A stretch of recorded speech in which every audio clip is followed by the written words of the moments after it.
Chapter 12 covers the structure and powers of Congress. First thing we need to cover, and this dates back to our discussions on the Constitutional Convention and the debates had at the convention.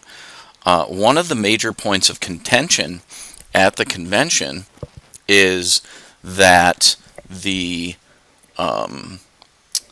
Congress, how's it going to be represented? Is one of the big questions. So is it going to be population-based, which is referred to as proportional representation, or is it going to be equal, which is much more direct in its definition as equal representation? These were proposed as plans at the convention, the first of which was the Virginia plan. It makes sense that Virginia would be the one to propose this plan because Virginia was the most populated state at the time of the convention. And then the New Jersey plan, and it makes sense that New Jersey would suggest equal representation because it was a much smaller state than Virginia. Now, the Great Compromise is how we have what we know of today. So the entire legislative branch of the United States federal government is known now as Congress, but it is divided up into a bicameral system, which is a two-house legislature, and we have the House of Representatives, which is represented via proportional representation, and then you have the Senate, which is represented equally, 2 per state. We're all pretty familiar with this, and we covered it pretty extensively when covering the Constitutional Convention. Some new terminology, however, that you probably don't know prior to taking this political science course. A couple of terms: sociological representation and agency representation. So, sociological representation quite literally means that you identify with your constituents. Maybe you're from the same educational background, maybe you're the same race, maybe you're the same ethnicity. People respond to you in some way. They feel that you truly represent them because you're a lot like them. Agency representation is a little different. Think of sports and the idea of a free agent, okay? Agency representation is kind of like that. Like you're like a free agent representing your constituency. So what you represent and how you vote while in Congress, and your ideas are much more important if you are more of an agency representative of your constituents. And if for some reason they don't like your ideas, it's much easier to throw the bums out. Okay, the mentality of throw the bums out. And usually when you're throwing somebody out, you often turn to somebody who sociologically represents you. Incumbency, relatively easy to describe, just means that you are running for an office that you currently hold. So when a person is the sitting president or the sitting senator somewhere, they are often referred to as the incumbent such and such. So the incumbent president or the incumbent senator running against a challenger. You can see in this chart here that comes directly from our textbook the rates at which folks are reelected to the United States Congress. Drawing a relatively consistent line here through the House, you can see that the House its re-election rate rarely goes below 90%. The Senate fluctuates a little bit more. It's been as low as 60% back in the late 1940s. It has been as high as like 98% in the early 1990s. So this fluctuates a lot more, but if you were to draw a straight line through this as an average, you're looking at between, 75 and 85% of senators getting reelected consistently. And this is at odds with the fact that people tend to think Congress is not doing a very good job. Congress's approval rating is in the single digits, yet they get reelected at high rates, which goes to show how things like campaign ads during campaign season can really affect things. Some folks, including myself, believe in term limits, legally prescribed limits on the number of terms somebody can serve. We have term limits on the presidency. Many people think that we should extend these to Congress as well. I fall into that category. And this joke here, this billboard from somewhere, diapers and politicians should be changed often, both for the same reason. They're full of poop. Apportionment and redistricting. So this allocates congressional seats in the 50 states every 10 years after the census. So this requires redistricting in some places. So a state like Wyoming, which likely is going to just have its one single statewide congressional district because of its small population, won't see redistricting, whereas the Census Bureau has a much harder time drawing congressional districts in places like Southern California or New York, particularly downstate New York, because of the dense populations. Gerrymandering comes about when the party in power will draw lines that advantage them and or disadvantage their opponent. So here is a very badly gerrymandered district guaranteeing victory to the blue candidate. This does not identify whether blue represents Democrat or Republican. Typically blue means Democrat, red means Republican, but don't take that to the bank. This was just a screenshot taken from Google, so don't quote me on which party did the gerrymandering here, but the weird shape of the district is a textbook example of a gerrymandered district. It guarantees a victory in a certain district to a particular party. Patronage and pork barrel spending. Okay, so patronage, and the reason I have the picture of Andrew Jackson here, the famous political cartoon of Andrew Jackson, is because patronage is very much like the spoils system of Andrew Jackson. Rewarding friends with jobs, rewarding them with tax breaks, it's stuff like that.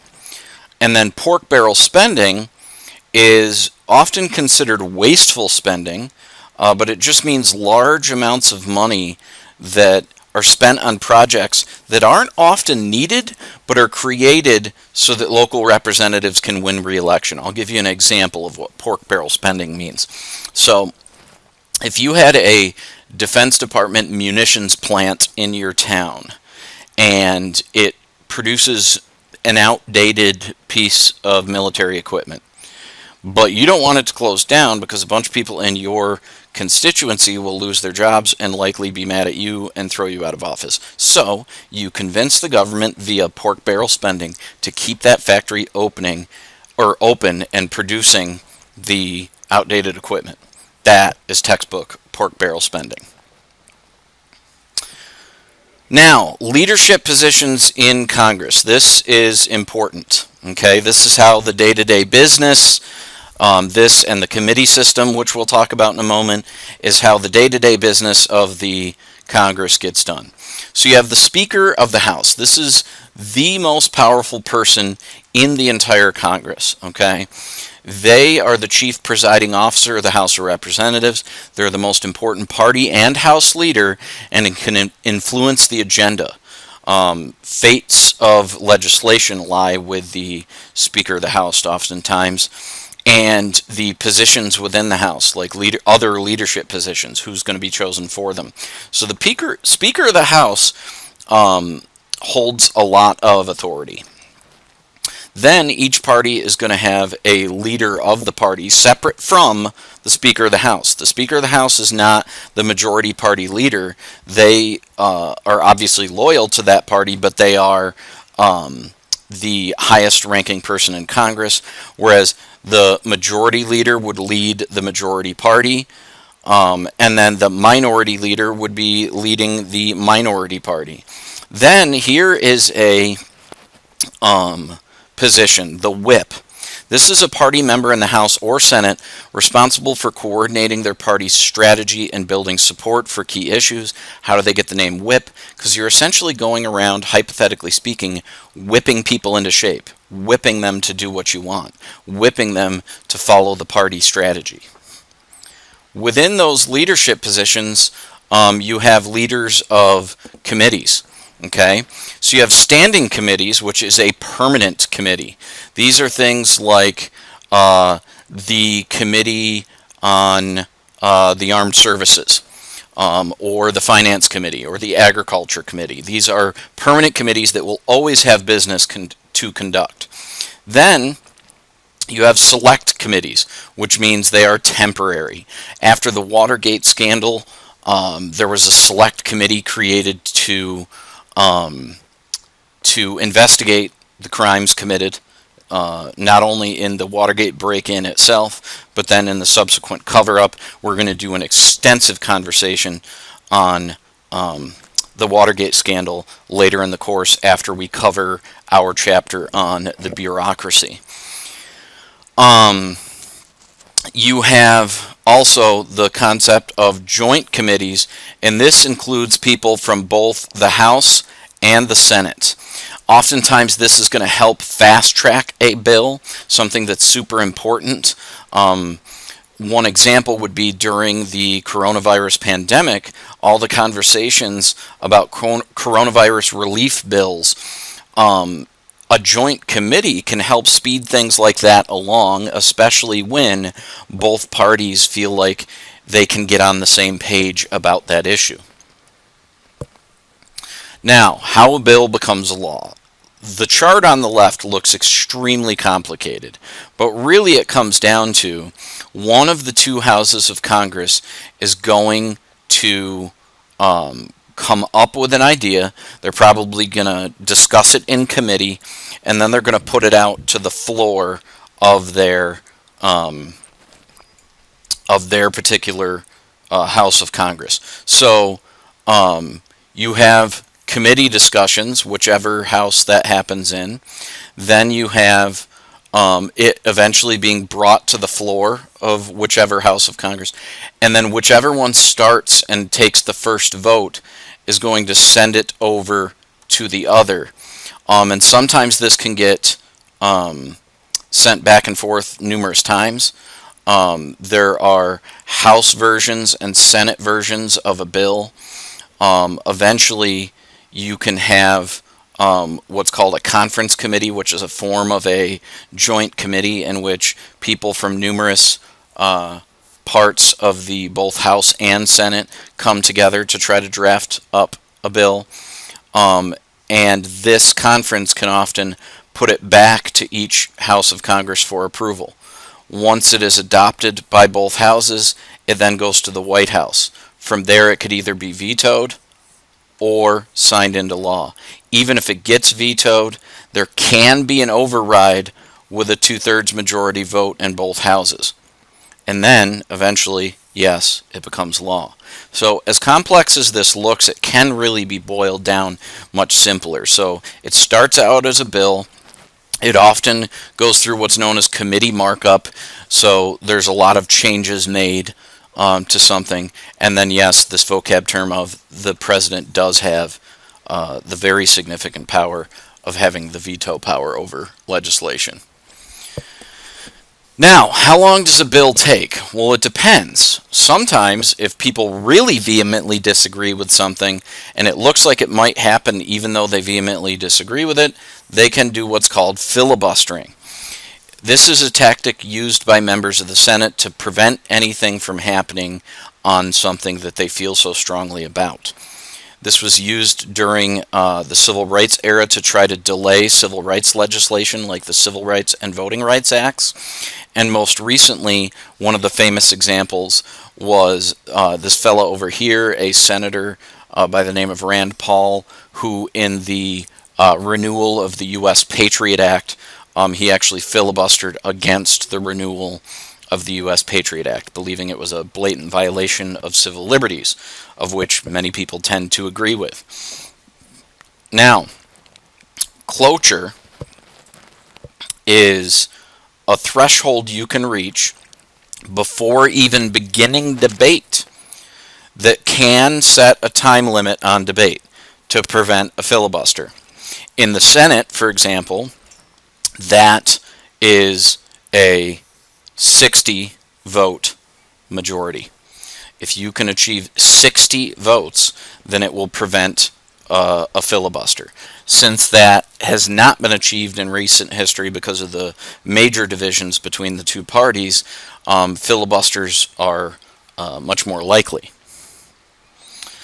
Now, there's a term that often is used to describe corruption, and that is log rolling. Essentially horse trading between politicians in which, hey, if you do this for me, I'll do this for you, and we can help each other out. And it's really almost secret agreements between politicians, and it is pretty corrupt oftentimes.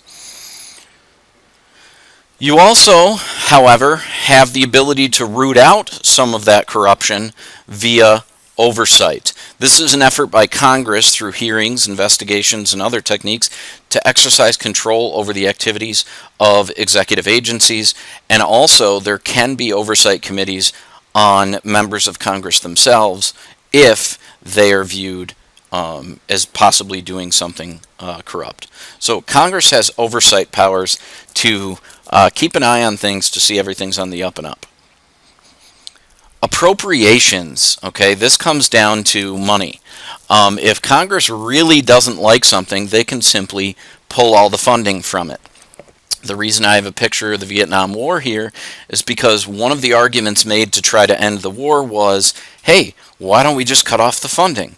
That never did happen, though, because people weren't comfortable with that, because the average soldier in Vietnam might not be provided with what they needed prior to the U.S. pulling out, and so therefore plenty of funding, exorbitant amounts of funding, billions and billions of dollars continued to be spent in the war in Vietnam. And our last term of the presentation, an executive agreement. This is an agreement made between the president and another country that has the force of a treaty but does not require the Senate's advice and consent, as stated in the Constitution. Many people make the argument that this isn't even constitutional because the whole point of advice and consent of the Senate was so that the Congress would be involved and that this circumvents their oversight powers.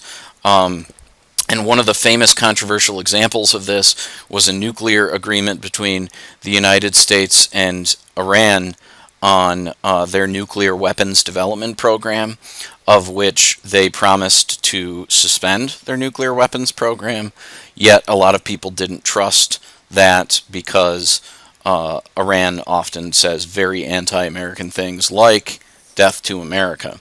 So it was a controversial decision, and as a matter of fact, President Trump revoked the agreement after taking office, and there's plenty of discussion of what is going to be used to replace it. That's the end of the Chapter 12 lecture on Congress. Reach out to me with any questions.